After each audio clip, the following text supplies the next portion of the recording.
Welcome to request. நம்ம இன்னைக்கு ரிக்வெஸ்ட்ல என்ன பார்க்க போறோம்னு சொன்னா, ஒரு ஸ்காலர்ஷிப் எக்ஸாமுக்கு வரக்கூடிய ஒரு 10 வகையான கேள்விகளை பார்க்கலாம். பாருங்க, ஒரு படம் ஒன்று வந்திருக்குது. இப்போ கீழே ஒரு குடும்பம் ஒன்றின் தாய், தந்தை, மகன் மற்றும் மகள் ஆகியோரின் வரைபடம் தரப்பட்டிருக்கான். படம் தொடர்பான சரியான கூற்றுகள் இருக்கு. இவங்கள் அனைவரும் தங்கள் கைகளைந்து வாரதால இந்த வசனம் பிழையா இருக்குன்னு சொன்னா ஒரு கையத்தான் வசதிருக்காங்க. தாயும் மகனும் வலது கைன்னு சொல்றாங்க. தாய் வந்து பாத்தீங்கன்னா சொன்னா இடது கை வைக்கிற லெஃப்ட் சைடு இருக்கு. ஸோ அதுவும் இல்லை. ஸோ அப்படியா இருந்தால் நம்ம ஆட்டோமேட்டிக்கா தெரியும். 3வது கேள்விதான் விடதான் சரியான ஆன்சர். ஓகேவா? இப்போ அதே நம்ம இன்னொரு கேள்வி நம்ம பார்ப்போம். இப்போ அடுத்த கேள்வி பார்த்தீங்கன்னு சொன்னா, இதுல ஒரு தரப்பட்ட ஒரு சீன் நடந்திருக்கு. அந்த காட்சியில இந்த இடத்துல என்ன சொன்னா 2 படம் இருக்கு. ஒன்று மீன், இன்னொன்று இதுல ஒரு குருவி மாதிரி ஒன்று இருக்கு. இந்த 2 உருக்களை குறித்து காட்டுவதற்கு பொருத்தமான இடத்துக்கு எடுத்துருக்காங்க. இதுல PQR சொல்லி 3 இடங்கள் இருக்குது. அப்ப இதுல எந்த இடம் பொருத்தமான இருக்கு? PR. பியை பொறுத்த வரைக்கும் இந்த இடத்துல ரைட் ஓகே, நம்ம குருவியே இருக்கலாம். R என்பது இந்த இடத்துல மீன் இருக்காது. ஸோ அது வராததுனால வரதுக்கு சான்ஸ் இல்லை. அடுத்து P பார்த்தீங்கன்னா இந்த இடத்துல குருவி இருக்கலாம். Q சொன்ன இந்த இடத்துல மீன் இருக்கலாம். ஸோ இது வரதுக்கு சான்ஸ் இருக்குது. நம்ம Qவை செக் பண்ணணும்னு சொன்னா, Qவை பாருங்க சொன்னா Q இந்த இடத்துல நமக்கு மீன் வரலாம். P பார்த்தா சொன்னா இந்த இடத்துல என்ன செய்யலாம்? P இந்த இடத்துல பறவை வரலாம். அப்ப இங்க Q என்பது மீன். அப்ப மீன் என்பது முதலாவது சொல்லிருக்காங்க. ஸோ அப்ப அந்த இடத்துல Q முதலாவது மீன் வரலாம், 2வது பறவை வரலாம் என்பதனால 3வது ஆன்சர் சரியான ஆன்சராக இருக்கும். ஓகேயா? அதே மாதிரி நம்ம இன்னொரு கேள்வி, 3வது கேள்வி பார்ப்போம். இது வாக்கியம் சம்பந்தமான கேள்வி. இந்த வாக்கியத்துல வெற்றிடத்துக்கு பொருத்தமான சொற்களை தெரிவு செய்ய சொல்லிக்காங்க. 3 சோடி சொற்கள் தரப்பட்டிருக்கு. சித்திரை மாதம் முழுவதும் அதிகாலையில் குயில்கள், குயில் வந்து கூவுறதுதான். இங்க கரைந்து வந்திருக்கு, அதனால இது வராது. ஸோ இங்க 2ல ஏதாவது ஒன்று வரலாம். குயில்கள் கூவும் கானம் செய்களுக்கு எப்படி இருக்கும்? இறைச்சலாக இருக்கும், இனிமையாக இருக்கும். ஸோ அப்போ 2வது ஆன்சர் தான் சரியான ஆன்சர். இப்போ அதே மாதிரி பார்த்தீங்கன்னா இப்போ இன்னொரு 4வது கேள்வி. இது ஒரு கவிதை மாதிரி ஒரு தரப்பட்டிருக்கு. கீழே உள்ள கவிதையை வாசித்து 5வது கேள்வி விடையில சொல்லுவாங்க. மேல் கல்லும் கீழ் கல்லும் இங்கே தினம் ஒன்றாக உழைக்குது தம்பி, மேல் கல் வட்டமாக சுழல இங்கே கீழ்கல் உணவை விழுங்குது தம்பி தரப்பட்டு. இது ஒரு வகையான ஒரு கவித்துவமான ஒரு பாட்டு. இந்த கவிதையில ஒரு விடுகதையாக நம்ம எடுக்கலாம். அப்ப இந்த விடுகதையில கேட்கப்படுற வினாவுக்கு இங்க கிடைக்கப்படுற வினாவும் போது கிடைக்கும் பதில், இங்க சொல்லப்படுற விடயம் எது? அம்மியா, திருகைக்கல்லா, ஆட்டுக்கல்லா என்பதுதான் சொல்லப்பட்டிருக்குது. இங்க நீங்க பார்த்து சொன்னா, மேல் கல்லும் கீழ்கல்லும் இங்கு தினம் ஒன்றாக, 2ம் ஒன்றாக சேர்த்து பொதுவா இந்த இடத்துல எல்லாமே அப்படிதான் வரும். அம்மி, திருகைக்கல், ஆட்டுக்கல் எல்லாம் வரும். மேல்கல் வட்டமாக சுழல், இந்த வட்டமாக சுழல என்பதனால இங்க நமக்கு தெரியும் அம்மி என்பது வராது. பொதுவாக இந்த வட்டமாக சுழல் இங்கு கீழ்கல் உணவை விழுங்குது என்பது உள்ள எடுத்ததால இங்க நமக்கு என்ன செய்யலாம்? திருகைக்கல் என்பதுதான் சரியான ஆன்சரா எடுத்துக்கொள்ளலாம். பாருங்க, இதுல ஒரு வசனம் வந்திருக்குன்னு சொன்னா, கமலநாதன் என்ற முதலாளியிடம் ஒரு மேசனும் மற்றும் ஒரு உதவியாளரும் வேலை செய்கின்றனர். அப்ப 2 பேர், கமலநாதன் என்பதை விட்டு ஒரு மேசன் இருக்கிறான், ஒரு உதவியாளர் 2 பேர் இருக்காங்க. ஒரு மேசன் ஒரு ஆள், உதவியாளர் ஒரு ஆள் இருக்காங்க. கமலநாதன் தன்னிடம் இருந்த பணத்தை மேசனுக்கு மட்டும்தான் என்ன செய்யறாரு? கூலியா கொடுக்குறார். வழங்கினால் 20 நாட்களுக்கு வழங்க முடியும். அவர் அந்த பணத்தை, தன்னிடம் இருக்கும் பணத்தை மேசனுக்கு கொடுத்தா 20 நாட்களுக்கு கூலி கொடுக்கலாம். அல்லது உதவியாளருக்கு மட்டும் கொடுத்தா 30 நாட்களுக்கு வழங்க முடியும். அதே பணத்தை இருவருக்கும் ஒன்றாக கூலியாக வழங்கினால் எத்தனை நாட்கள் வழங்க முடியும் கேட்டிருக்கு. 20 நாட்கள் 30 நாட்கள் தரப்பட்டிருக்குது. அப்ப இங்கிட்டு தரும்போது 20-30 நாட்கள் நமக்கு தரும்போது அவங்களுக்கு தெரியும். இது நம்ம என்ன செய்யணும்? பேசணும். உதவியாளர் நடத்தன்னு சொன்னா கோமாசி தான் காரணம், வேறு வழி இல்லை. 20-30 கோமாசி வந்து 60. நீங்க படிச்சிருப்பீங்க. அது எப்படி கண்டுகொண்டு ஒரு வீடியோவில் பார்ப்போம். ஸோ அப்போ நம்ம 20 வருடமாக இருந்தால் இந்த இடத்துல நமக்கு 3 வருடம், இந்த இடத்துல 20 60 வருடமாக இருந்தால் நம்ம 2 கூட்டும்போது அப்போ 5 வரும்.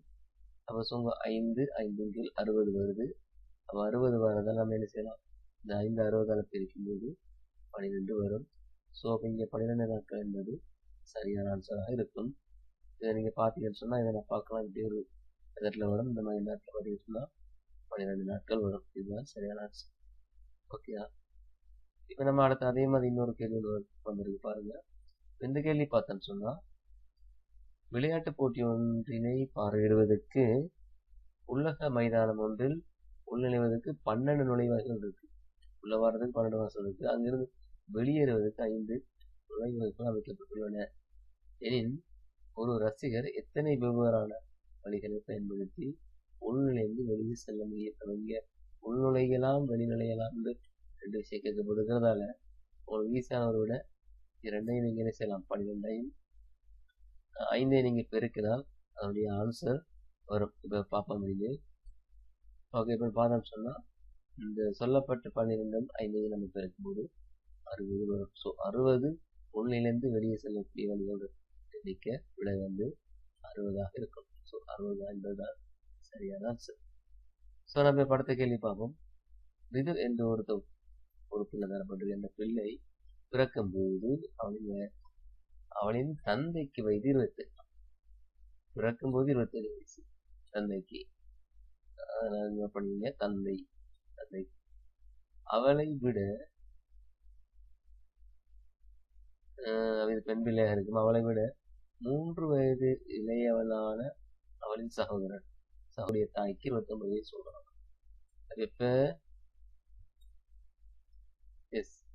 3 வயது இளையவளான அவளின் சகோதரன் 3 வயசு பிறகுதான் சொல்றாங்க. அப்ப 3 வயசு நம்ம என்ன செய்யலாம், அந்த இடத்துல கழிக்கலாம். அப்ப நம்ம கழிக்கும் போது தற்போதைய வயது வரும். நமக்கு உதாரணமா 26 வரும். ஸோ தந்தையின் வயது ஏற்கனவே சொல்லப்பட்டிருக்கு 27. 27 26 என்பதுதான் தாய் தந்தைய வயது. அவ இங்க தாய்க்கு 29 ஆகும். எனில் ரிதுவின் பெற்றோர்களுக்கு இடையிலான வித்தியாசத்தை கேட்டிருக்கு. ஸோ 27 26 அவ இருவருக்கும் இடையிலான வித்தியாசம் வருடம் 1ஆக வரும். அடுத்த பாருங்க, இன்னும் ஒரு கேள்வி கேட்கப்பட்டிருக்குது. இந்த கேள்வி பார்ப்போம். மோட்டார் வாகனம் ஒன்று தனது மொத்த பயணத்தில் முதல் பாதி, இப்படி ஒரு மோட்டார் வாகனம் பயணிக்குது. முதல் பாதி, அப்ப இதை நம்ம பாதின்னு சொல்லும்போது இங்கால ஒரு பகுதி இங்கால ஒரு பாதி 2 பகுதியா பிரிக்கலாம். 30 கிலோமீட்டர் வேகத்துல முதல் பாதியை 30 கிலோமீட்டர் வேகத்துல பைக் போகுது. மீதி தூரத்தை 45, அப்ப இங்கால மீதி பகுதியை 45 கிலோமீட்டர் வேகத்துல அந்த பைக் பயணம் செய்யுது. அவ்வாகனம் தனது மொத்த பயணம் கிட்டத்தட்ட 180 கிலோமீட்டர் அந்த வாகனம் பயணம் செய்யுது. இதுல பாதியை நம்ம பிரிச்சோன்னு சொன்னா உங்களுக்கு 180 பிரிக்கும் போது 90 வரும் இல்லையா? 90, இங்கால 90 கிலோமீட்டர் இங்கால 90 கிலோமீட்டர் சொல்லும்போது 30 கிலோமீட்டர் மேல இங்கேருந்து 3 பகுதியாக இதுல 3 மணித்தியாலம் போகும். இங்க 45 90 இங்க 2 மணித்தியாலம் போகும்.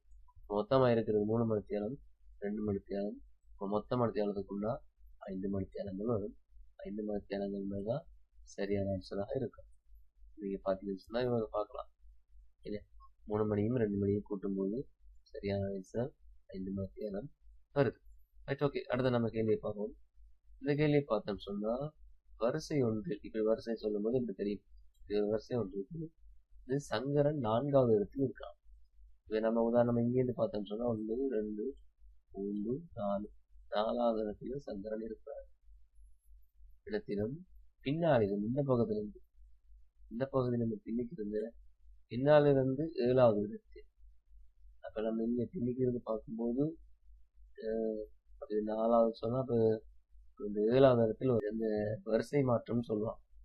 இந்த வரிசை மாற்றத்தை நம்ம எப்படி கண்டுபிடிக்கிறோம் சொன்னா, இது கொஞ்சம் குழப்பமானது இருக்கு. நம்ம ஒன்றும் குழம்பிக்கொள்ள தேவையில்லை. இந்த சங்கரனை பார்த்தா அவங்க உனக்கு இருந்த போது 4வது இடத்துல இருக்காரு.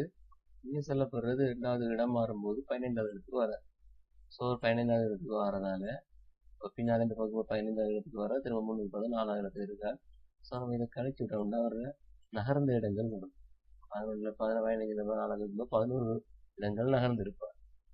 அதே போலதான் சங்கரியும் அதுக்கு 11 தடவை தான் என்ன செஞ்சிருப்பாங்க, நகர்ந்திருப்பான். ஸோ இப்போ இவங்களுக்கு ஏற்கனவே சொல்றது 7வது இடத்தை சொல்லப்பட்டிருக்கு. இப்போ 7வது இடம் ஏற்கனவே முதலாக தரப்பட்டிருக்கு சங்கரிக்கு.